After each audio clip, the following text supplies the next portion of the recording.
கிறிஸ்துவுக்குள் பிரியமானவர்களே, ஆண்டவரும் இரட்சகருமாகிய இயேசு கிறிஸ்துவின் நாமத்தில் உங்கள் எல்லாருக்கும் என்னுடைய ஸ்தோத்திரங்களையும் வாழ்த்துக்களையும் தெரிவித்துக் கொள்கிறேன்.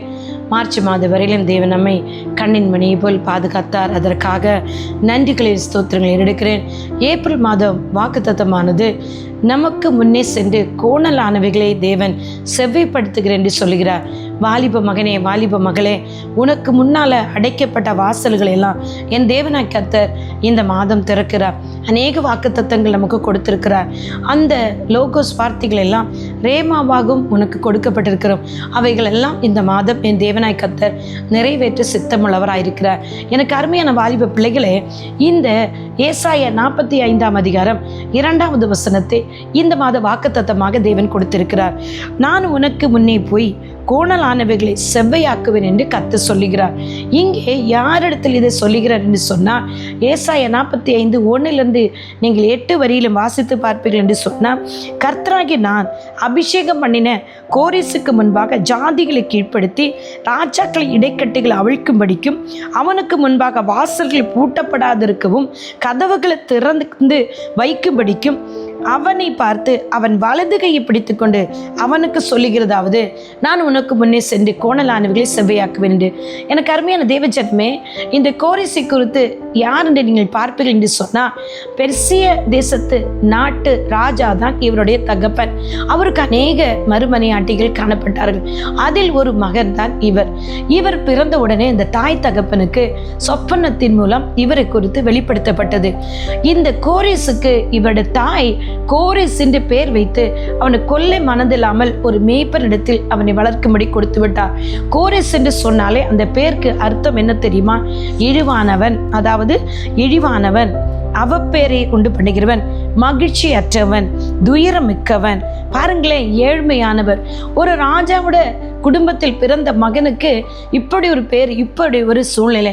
இதை கேட்குற அநேகர், நீங்கள் உங்கள் வீட்டில் உங்களை அவமதிக்கலாம், உங்களை அவமானப்படுத்திருக்கலாம், தாய் தகப்பன் வெறுத்திருக்கலாம், உறவுகள் வெறுத்திருக்கலாம், இல்லை நண்பர்கள் வெறுத்திருக்கலாம், உங்கள் வேலை ஸ்தலத்தில் உங்களை வெறுத்திருக்கலாம், நீங்கள் உதவாதவன் என்று சொல்லியிருக்கலாம், இல்லை நீங்கள் உயர்ந்து வரப்போகிறது தீர்க்கதரிசிகள் மூலமோ இல்லை சொப்பனத்தின் மூலமோ அவர்களுக்கு தெரிந்து நீங்கள் வளர்வதும் உயர்வதும் அவர்கள் விருப்பப்படாமல் இருந்திருக்கலாம்.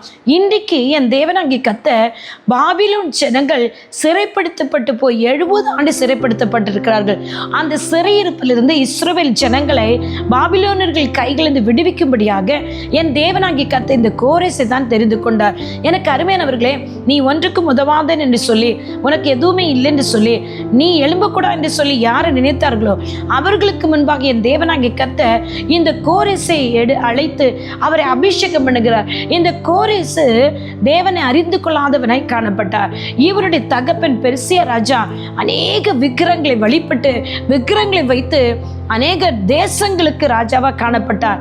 ஆனால் இங்கே தேவன் அவனை அழைத்து, அந்த ஏசாயா 44:28 நீங்க வாசித்தீர்கள் என்று சொன்னால் 28 இவனமாக சொல்லப்படுகிறது, நீ என்னை அறியாதிருந்தும், பாருங்களேன், நான் உன்னை அழைத்தேன் என்று தேவன் சொல்லுகிறார். கோரேசை குறித்து, அவன் என் மேய்ப்பன், அவன் எருசலேமை நோக்கி நீ கட்டப்படு என்றும் தேவாலய துணிக்கு நீ அஸ்திபாரப்படு என்று சொல்லி எனக்கு பிரியமானதெல்லாம் நிறைவேற்றுவான் என்று சொல்லுகிறான். பாருங்களேன், எருசலேம் தேவாலயத்தை கட்டுகிறோம், எருசலேம் ஜனங்களின் வாழ்க்கையை கட்டி எழுப்புகிறதற்காக இந்த கோரேசை என் தேவனாகிய கர்த்தர் தெரிந்து கொண்டார். இன்றைக்கும் நீங்க ஒன்றுமில்லாத சூழ்நிலையில் காணப்படலாம், தள்ளப்பட்டு கைவிடப்பட்டு வெறுக்கப்பட்டவர், உதறி தள்ளப்பட்டவர்கள் காணப்படலாம். என் தேவனாய் கர்த்தர் இந்த கோரேசை போல தேவன் அவனை அழைத்து, இதே 45 அதிகாரத்தில் 6வது வசனத்தில் தேவன் சொல்றார் பாருங்களே, நீ என்னை அறியாதிருந்தும் நான் உனக்கு இடைக்கட்டை கட்டினேன், நானே கர்த்தர், வேறு ஒருவரும் இல்லை. சூரியன் உதிக்கிற திசை மறைகிற திசை வரையிலும் என் தேவனாகிய கர்த்தரை தவிர வேறு தேவர்கள் இல்லை என்று சொல்லி கோரேசுக்கு தேவன் அவனுக்கு வெளிப்படுத்தி அவனை கொண்டு அவன் தாயின் கருவில் முன்னமே தெரிந்து கொண்டபடினால் இன்றைக்கு உங்களையும் தேவன் தாயின் கருவில் முன்குறித்திருக்கிறார். கர்த்தர் அபிஷேகம் பண்ணி உங்களை கொண்டு பெரிய காரியங்களை தேவன் செய்ய திட்டமிட்டிருப்பார். அப்படி திட்டமிட்டு உங்களை கொண்டு கர்த்தர் செய்ய போற காரியங்கள் காண்கிற கண்களுக்கு முன்பாக ஆச்சரியமாக தான் வரப்போகுது. அப்படிப்பட்ட பிள்ளைகளுக்கு அநேக போராட்டங்களோடு, உபத்திரங்களோடு, வேதனைகளோடு சிறுமைப்படுத்தப்படுவீங்க, வெறுக்கப்படுவீங்க, ஒதுக்கப்படுவீங்க.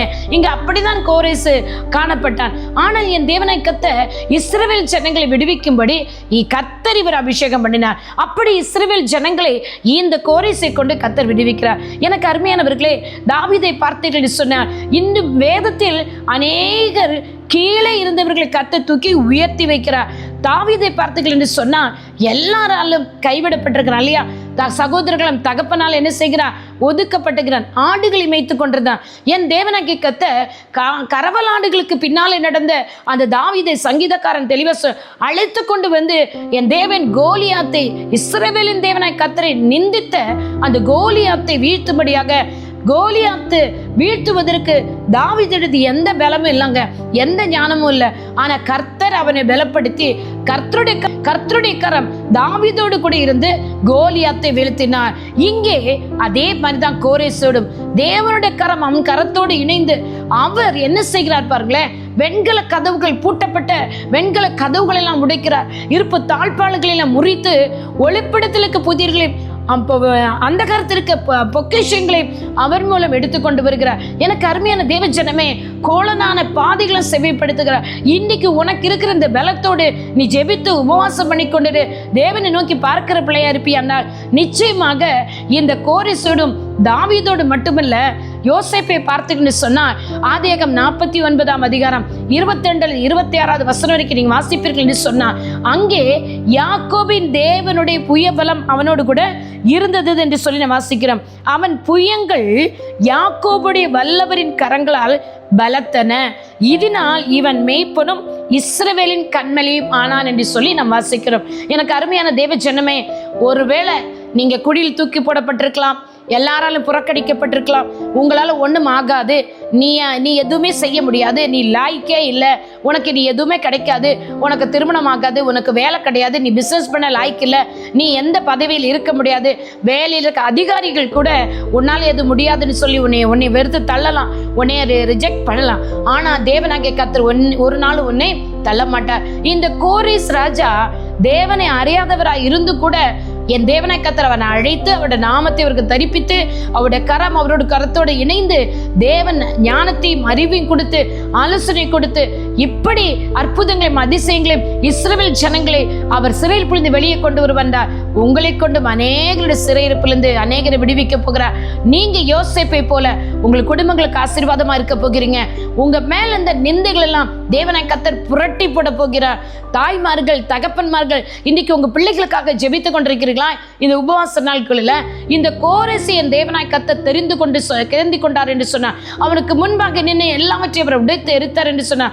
உங்கள் பிள்ளைகளுக்கு முன்பாக இருக்கிற பூட்டப்பட்ட கதவுகள், அடைக்கப்பட்ட வாசல்கள், அடைக்கப்பட்ட வெண்கல கதவுகள், இரும்பு தாழ்பாடுகளாம் பரிசுத்தமின் உதவியோடு நிச்சயமாக உங்கள் ஜெபங்களை, விண்ணப்பங்களின் தேவனாய் கர்த்தர் கேட்டு அவர்கள் எல்லாம் உடைத்தறிகிற மாதம் இது. நீங்கள் விசுவாசித்தீர்கள் என்று சொன்னால் என்னோடு சேர்ந்து ஆமேன் என்று சொல்லுங்கள். பிரியமானவர்களே, என் தேவனால் கூடாத காரியம் ஒன்றுமே இல்லை. உங்களுக்கு முன்னே இருக்கிற எல்லா கோணலான பாதைகளும் அவர் செவ்வைப்படுத்துகிறார். நம்ம இந்த மாதம் உபவாசம் பண்ணி ஜெபிக்கும் பொழுது எஸ்ரா 8 அதிகாரம் 22-24 வாசித்திருக்கிறோம் இல்லையா? உங்களுக்காகவும் உங்கள் பிள்ளைகளுக்காகவும் உங்களுடைய உடைமைகளுக்காகவும் உங்கள் பிள்ளைகள் செவ்வையான பாதை நடிநடத்திற்காகவும் வழியில் உங்களுக்கு பதிவிருக்கிற சத்துருக்கள் கைகளுக்கு உங்களை விலக்கி காத்துக்கொள்வதற்காகவும் அவரை நோக்கி உபவாசம் பண்ணி விண்ணப்பம் பண்ணுங்கள் வேதத்தில் வாசிக்கிறோம். எனக்கு அருமையான தேவ ஜனமே, உபவாசம் பண்ணி ஜெபிக்கிற ஒவ்வொருக்காக நான் சொல்லுகிறேன், நிச்சயமா என் தேவனாய் கர்த்தர் உங்களையும் உங்கள் பிள்ளைகளையும் உங்கள் குடும்பங்களையும் ஆசீர்வதிக்கிற மாதம் இது. உங்களுக்கு முன் அடைக்கப்பட்ட வாசல்கள் திறக்கப்படுகிற மாதம். விசுவாசித்திரு, நன்றி சொல்லுங்கள், ஸ்தோத்திரம் சொல்லுங்கள். தேவனாகிய கர்த்தர் பெரிய காரியங்களை உங்கள் வாழ்க்கையை செய்வார், அற்புதங்களையும் அதிசயங்களை செய்வார். கோரேசை தெரிந்து கொண்டது போல உங்களையும் உங்கள் பிள்ளைகளையும் தெரிந்து கொள்வார். கர்த்தர் உங்கள் குடும்பத்தை தலையை உயர்த்துவார். உங்கள் தலை எண்ணெயினால் அபிஷேகம் பண்ணுவார். உங்கள் பாத்திரம் நிரம்பி வழியும்படி செய்வார். நன்மையும் கிருபையும் உங்களை தொடர செய்கிற தேவன். வாலிப பிள்ளைகள் உபவாசம் பண்ணி ஜெபிங்க. கர்த்தர் நிச்சயமாக அறியாத கோரேசு, தேவன் அறியாத கோரேசை கொண்டு வந்து அவனை கொண்டு சிறையிருப்பது விடுவித்தாண்டார். உங்கள் சிறையிருப்பை விடுவிப்பார். உங்கள் மூலம் அநேகருக்கு உங்களை ஆசீர்வாதமாக வைக்கப்படுறார். ஊழியம் செய்கிற பிள்ளைங்க, இன்னைக்கு ஊழியத்திற்கு ஒப்பு கொடுத்திருக்கிறவர்கள், ஊழியம் செய்து கூட அநேக பாடுகள் உபத்திரங்கள் இருக்கலாம். ஆனால் என் தேவனாய் கர்த்தர் உங்களையும் தேவனாய் கர்த்தர் அவருடைய கரத்தை உங்க கரத்தோடு வைத்து அநேகரை மேய்க்கிறவர்களாக உங்களை அவர் வழிநடத்த போகிறார். இந்த நாட்களில் நான் கிறிஸ்துவின் மரணத்தை, அடிக்கப்பட்டதை, மரணத்தை உயிர்த்தெழுதலும் நினைவு கூர்ந்து உபவாசம் பண்ணி ஜெபிக்கிறோம். நிச்சயமாக அவர் உயிர்த்தெழுந்தவராய் இருக்கிறபடியா உங்களோட வாழ்க்கையில் ஒரு உயிர்த்தெழுந்த வல்லமை அவர் காண செய்ய சித்தமுள்ளவராய் இருக்கிறார். இன்றைக்கும் கோடானவைகளை எல்லாம் செவைப்படுத்துகிற தேவன் உங்களுக்கு முன்னே நிற்கிறார். நான் உங்களுக்காக ஜெபிக்கிறேன். இயேசுவின் நாமத்தில் பிதாவே, யாரோட வாழ்க்கையில் இத்தனை நாளும் கொணலான பாதைகள் காணப்பட்டதோ அவர்கள் இந்த மாதத்தில் தேவன் அப்படி ஜெபித்த ஜெபத்தையும் கண்ணீரையும் கர்த்தர் கண்டு செமையான பாதையில் கர்த்தர் நடத்தும்படி ஜெபிக்கிறப்பா. இவர்களுக்கு விரோதமாய் நின்ற சத்துருக்களை முறியடிப்பீராகப்பா. இவர்களுக்கு விரோதமாய் எழும்பின ராட்சதர்களை கர்த்தர் முறியடிப்பீராக. இவர்களுக்கு உதவி செய்ய தேவதூதர்களை கர்த்தர் கட்டளை கொடுத்து அனுப்புவீராக. இவர்களை ராஜாக்களோடும் பிரபுக்களோடு கர்த்தர் உட்கார வைப்பீராக. இவருடைய தலைகளை கர்த்தர் உயர்த்துவீராகப்பா.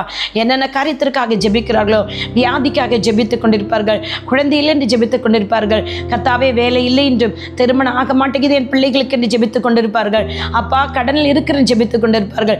அத்தனை பேரோடும் உம்மட கரத்தை நீர் வைத்து தேவர நீர் இவர்களை வழிநடத்து. பயப்படாதீங்க, கலங்காதீங்க, திகையாதீங்க, நான் உன் தேவனோடு கூட சொல்லிவிரு அப்பா. நீ சொல்லும்படி ஜெபிக்கிறேன். அத்தனை பேரையும் ஆசீர்வதிப்பீராக. மரண உபாதைகள் கட்டுகளும் கண்ணிகளும் கர்த்தர்கள் விடுவிக்கும்படி இயேசு கிறிஸ்து நாமத்தில் ஒரு ஜெபிக்கிறேன். இந்த மாதம் முழுவதும் இவர்களை கர்த்தர் ஆசீர்வதிக்க போறதற்காக ஸ்தோத்திரம். பரிசுத்தாவின் உதவி செய்யுங்க. இயேசு கிறிஸ்து ரத்தம் இவர்களை மூடி பாதுகாத்துக் கொள்ளட்டும். இயேசுவின் நாமத்தில் பிதாவே, ஆமேன், ஆமேன், ஆமேன். God bless you all. உங்களுடைய சகோதரி Vanchi Sheela Rosario. Amen. Praise the Lord.